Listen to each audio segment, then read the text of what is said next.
Well, good morning, everybody. Oh, you hear the music all right. Time now for your Berkshire Hathaway bi-weekly podcast. On the show today, joining us is realty expert John Brodeen.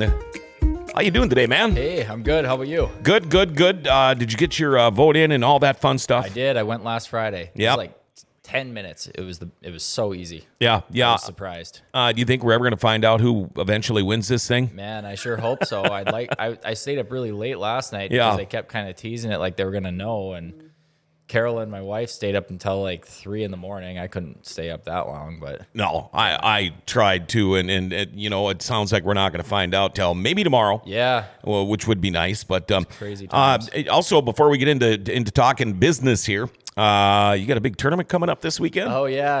I've got You're like a tournament. Yeah, jiu-jitsu, yeah, something like that. It's like grappling. It's easier. Grappling. Yeah. And now you got to cut weight and stuff like that for these tournaments, don't you? Yep, not a ton this time, just 4 pounds. So Mm-hmm. that's pretty easy. But yeah, it's down in Sioux Falls. Should be 8 guys in my division. Yeah. Have you ever grappled with any of them before? Never. Never? Never had a match against any of these guys. So Oh boy. Well, good luck. yeah. It'll be on YouTube. I'll post a link or something. so Yeah, you guys can watch perfect. it. That'd be great. Do you guys go like full UFC style, like punching and all that Just stuff too? just grappling and submissions. Yeah. Okay. So no punching and kicking. It's all trying to get a chokehold or an arm bar or a leg lock. All that.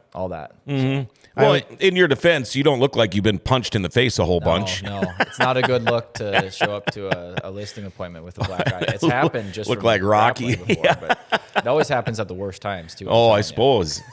Day before your wedding photos. you.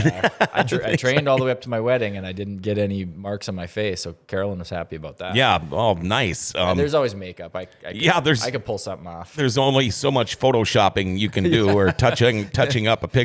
Exactly. Okay, we're into a new month now, John. Yeah. November 4th. Why don't you give us a little market update here? Yeah, so we'll look back at October. One of the big things that's happened is inventory has dropped a lot this year. So in the past 3 years, at this point in time, the end of October, there was over 300 listings on the market. This year, at the end of October, 214 listings on the market. Wow. Big difference. So inventory has been, listings have been going up every year, since 2015. Year after year. It's started to flatten out a little bit with 2019. This is the first year we've really seen it drop off again, which is good news. It's caused a hotter market. 64 new listings hit the market this month, which is fewer than last month. Last month, 76 listings hit. It's normal for things to slow down a little bit this time of year. 71 homes closed. So those were homes that went under contract a month and a half ago. That's when they accepted offers. The average days on market on those 71 homes that closed were 141 days. Last month it was 109 days. The month before it was 123 days. The month before that it was 152 days. So it really just depends on which house is closed. It's best to look at like the average days on market and the average sale price at the end of the year, not like month by month. Right. So is 141 days, that's your average? Is that a long time, or is that about the norm? Right around there. It's I bet at the end of the year, when we look at the number, I bet it'll be in like the low 130s. Okay. So it's pretty close to the norm. So people that have never bought or sold a home before, this is what they can expect. This is just kind of the usual thing. Yep. And so for seller, this would be from the time you list the home until it closes. Oh, okay. So about 45 days of that 141 days is time spent under contract. Once Sure. you've already accepted an offer, an inspection, an appraisal, and underwriting and all that kind of stuff is happening. So, give or take, the average person is on the market for less than 3 months before they accept an offer. And then average sale price was $260,000, almost $261,000. That's higher than last month. Last month was $237,000. Average days on market was lower last month. So this just tells me probably a couple more luxury homes closed this month out of the 71 closings, and those take a little longer to sell. Doesn't mean that if a home stays on the market longer, it sells for more. It just means that the luxury homes take longer to sell. Okay. And that's a theme you'll see throughout the year. The average sale price is normally in the low 240s when you look at it at the end of the year. And then 27 homes are currently active with a home inspection contingency. That's a lot. There were 23 last month. That means those will be going pending within the next couple of weeks once the home inspection passes. And then 40 homes are currently pending, 40 homes went pending during the month of October. So that's pretty average for a month of October. October, it slows down. Like last year, the average month, 59 homes went pending. So once we get into this, later fall, you see the number of pendings each month going down. Just really quick. So you said the average luxury or the average home is about 240,000. Yes, that's the average sale price. Yeah. Okay, yeah, because I mean, if I was looking at trying to get a bigger house, and when I was looking at homes, it seemed like everything was like in the $300,000 range. But I mean, I just wouldn't have enough money to put down on that. Yeah. I mean, what do you do for that? I mean, if I wanted to get into something bigger, but obviously, I mean, I can't save up $100,000 and. That's a really common question that people ask us, and it's a common misconception. Everybody thinks, oh, you need 20% down to buy a house. No, you only need about 3.5% down to buy a house. So that's quite a difference. It's a big difference. There's something called mortgage insurance. So whenever you buy a house with less than 20% down, you have a product called mortgage insurance that you pay for each month. With most loan types, like with a conventional loan, if you put 3% or 5% down, you'll pay that mortgage insurance each month until you have 20% equity. Once you have 20% equity, then you stop paying for that mortgage insurance. It basically just insures the lender, since you're a higher risk loan, since you have less skin in the game. But to be honest, that's what 80 or 90% of, I'd say over 90% of first-time homebuyers are using those type of loans. Well, would that be kind of like an interest rate then? I mean, would you be? So you still have an interest rate. This is a fixed amount. It's I think it's usually around 1% of the loan amount per year. You'd want to talk to a lender to be sure about that. Mm-hmm. But I think that's the ballpark that it normally costs if you're putting 3% down. Mm-hmm. So it's not a lot, and it's totally worth it. I mean, to be able to buy a house now versus waiting, 7 years to save up $100,000, mm-hmm. It's a no-brainer. Buy the house now, and lock in these low interest rates. Use one of those good low down payment programs, and then if the market, as long as you're going to stay in the home and the market goes up in value, the longer you stay in the home, the more chance that the market's going to go up in value. Then you get some equity that you didn't even have to save up. You've stayed in that home long enough to build equity when the market has appreciated. Oh, sure. That makes sense. Yeah. All right. Paul always has good questions. That's a really good question. And we try to come up with questions for you every time you're in here, John. But what are some of the frequently asked questions about buying a home? Yeah, some of how much money you need down is probably the most important. And when we say the average sale price is around $240,000, that includes townhomes, condos, luxury homes. Mm-hmm. So it's an average. It could be lower or higher. If your payment fits $1,000 or $100,000, you could get a smaller entry level home, mm-hmm. or you could get a condo. You have a lot of different options that fits your. So I'll go back to your question though. Some of the most commonly asked questions. Some of the misconceptions are that you have to have a perfect credit score, that you have to have a 750 credit score. The credit score requirements are actually pretty reasonable. Mm-hmm. What are some other? I want to stick with that for just a second here because back when I bought my home, I didn't have the greatest credit score. Yeah. I couldn't get a loan for a car, but I got a $230,000 loan for a house. That didn't seem to be a problem.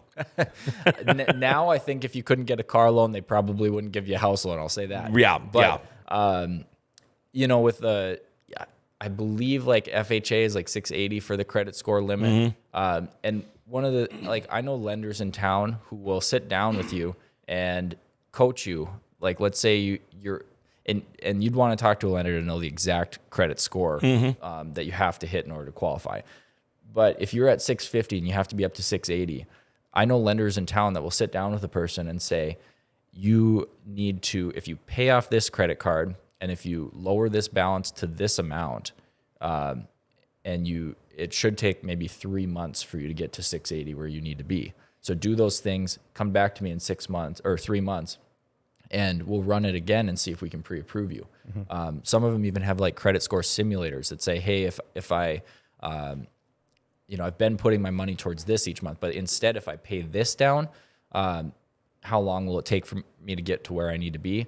It's the first step is just talking to somebody and figuring out what path you need to be on to get where you need to go. You don't want to be wasting your time, maybe putting money towards the wrong account. You want to be putting that money towards the right account that's going to move you in the right direction towards getting a house. Yeah, you have your priorities a little bit wrong with what you think needs to be paid off first. And speaking of that, I don't know if this is a question, John, that you can answer if I would go to a lender or not, but say you still owe $100,000 on your mortgage or whatever, and maybe you get a scratch off worth a couple $100,000 or win a small lottery or something.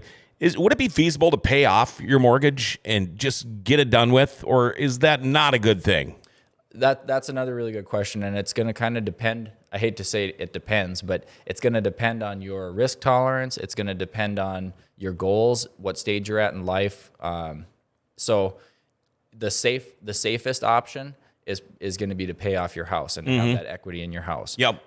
If all the worst things financially that could happen to you, there's a lot of security in having a paid off house. Yeah. Because you need a place to live. So if you are the type that is more of a risk taker, you might say, well, my interest rate on my house is only 2% or 2.5%, and I feel like if I put this $100,000 that I won into the stock market, into an index fund, I feel like I can get better than 2% on it. Okay.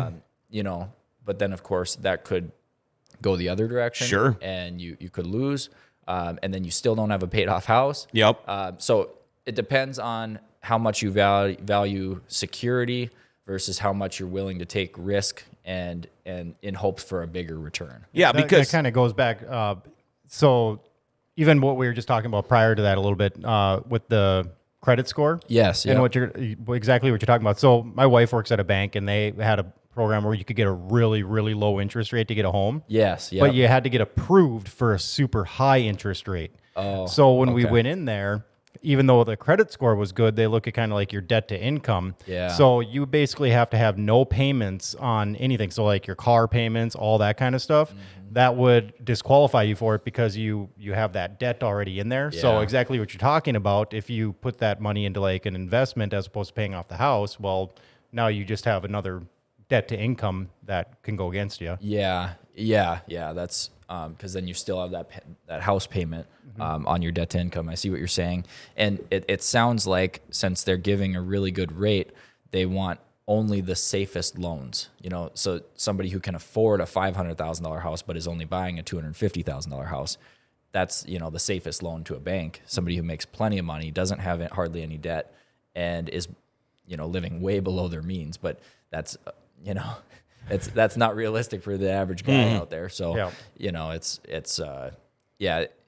but the debt to income requirements for your average first time home buyer, most people are able to make it work. A lot of people say, man, I've been renting my whole life. I never thought I'd be able to buy a house. I was so surprised. You even see people, 50 years old buying their first house. I never thought I'd be a homeowner. I didn't know that, I had what it took to qualify for a loan. All I needed to do was just talk to him and ask. I wish I would have done this, 15 years ago. Right. Yeah. You'd have 15 years of equity into your home then. Exactly. Interest rates, John, are they still way down there? Yeah, still at like 2.75%. So it's definitely a contributor to why the market's been so good this year. It's very cheap money. Like I was telling you, when you can get a rate that low, when you're talking about putting more money down, like when you mentioned putting 20% down, and we're talking about risk versus risk tolerance, putting less down is technically a little more risky. But when you're getting that low of an interest rate, and if you're going to be in the home long enough, it's probably a risk worth taking for most people. But saving up the 20% and having more equity is always going to be a more safe option. But when rates are this low, and you get the chance to lock it in for a 30-year loan, and you know you're going to be in this house for 7+ years, it's really a no-brainer for most people. Another question we get a lot, I know we covered it when we were talking about the market, but how long does it take to close on a home? That's going to be if you're using a loan like most people are, it's going to be subject to appraisal and underwriting. So that's typically going to take about 45 days. So that's something that a first-time home buyer should know. We talk about appraisal. We also talk about home inspections a lot, right? So those are two things that get mixed up quite often. People get the home inspection and the appraisal. It's actually two separate processes, and they have two completely different purposes.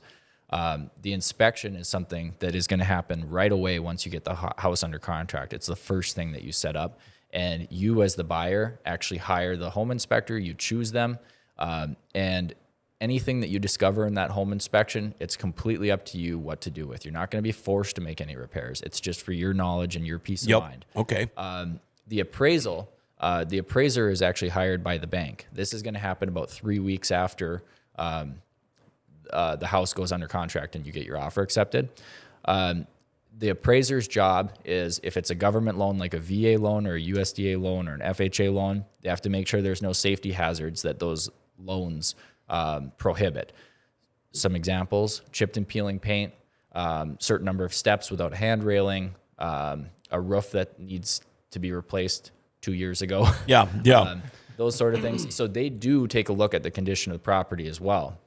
But it's different than a home inspector, because if an appraiser says something needs to be fixed, it needs to be fixed in order for you to get the loan. Okay. And if it's a conventional loan, there's not going to be those same condition requirements.